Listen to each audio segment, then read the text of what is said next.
হাসিনা দেশ ছাড়ার পরেই গেল গেল রব বাংলাদেশে। কোটি কোটি টাকা ক্ষতি।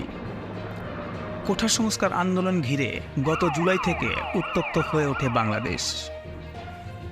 আন্দোলন সহিংস হয়ে উঠলে বিলাসবহুল হোটেলগুলিতে অতিথির সংখ্যা কমতে থাকে। গত 5ই আগস্ট প্রধানমন্ত্রী থেকে পদত্যাগ করে দেশ ছাড়েন শেখ হাসিনা। তারপর রাজনৈতিক পট পরিবর্তন পরিস্থিতির কারণে হোটেলগুলি কার্যরত অতিথিশূন্য হয়ে পড়ে। কোঠা সংস্কার আন্দোলন ঘিরে গত কয়েক মাস উত্তপ্ত হয়েছে বাংলাদেশ। প্রধানমন্ত্রিত্ব থেকে পদত্যাগ করে দেশ ছেড়েছেন শেখ হাসিনা। তারপর আচমকা বাংলাদেশে বিলাসবহুল হোটেলগুলির ব্যবসা এক ধাক্কায় অনেকটাই কমে গিয়েছে।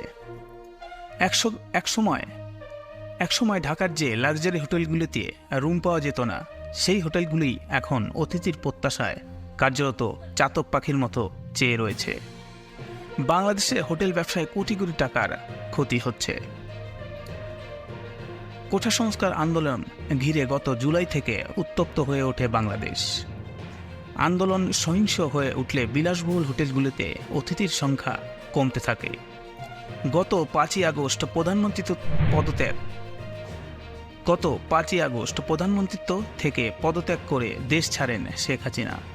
তারপর রাজনৈতিক পট পরিবর্তন পরিস্থিতির কারণে হোটেলগুলি কার্যরত অতিথিশূন্য হয়ে পড়ে।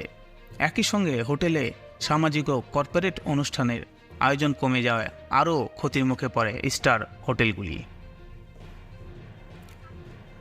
একাধিক বিলাসবহুল হোটেলের কর্মকর্তারা বলেছেন, বিলাসবহুল হোটেলগুলির বেশিরভাগ অতিথি দেশ বিদেশের ব্যবসায়ীরা। কিন্তু 5ই আগস্ট বাংলাদেশের রাজনৈতিক পট পরিবর্তনের পর বিদেশি অতিথির সংখ্যা উল্লেখযোগ্য পরিমাণে কমে গিয়েছে। ব্যবসায়িক কর্মকাণ্ড কিছুটা থমকে গিয়েছে, ফলে বিদেশি অতিথিরা আসছেন কম।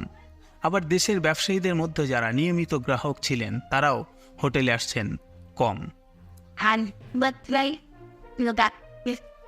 তবে মোহাম্মদ ইউনূসের নেতৃত্বে অন্তর্বর্তীকালীন সরকার গঠনের পর হোটেল ব্যবসা ধীরে ধীরে ঘুরে দাঁড়াচ্ছে বলেন ব্যবসায়ীরা। তবে আগস্টের ধাক্কা কাটিয়ে পুরোপুরি স্বাভাবিক অবস্থায় ফেরেনি হোটেল ব্যবসা। অক্টোবরে ঢাকার বেশিরভাগ লাক্সারি হোটেলের 50% বা তার বেশি কক্ষ খালি থাকছে।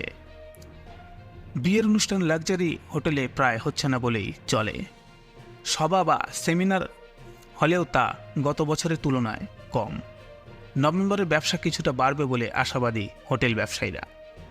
ঢাকার একটি লাক্সারি হোটেলের কর্ণধার বলেন, অতিথিদের মধ্যে আমেরিকা, ভারত, চীন, জাপান, রাশিয়ার ব্যবসায়ীরা বেশি থাকেন। তবে রাজনৈতিক পট পরিবর্তনের পর বিদেশি অতিথিদের বাংলাদেশে আসা উল্লেখযোগ্য পরিমাণে কমেছে।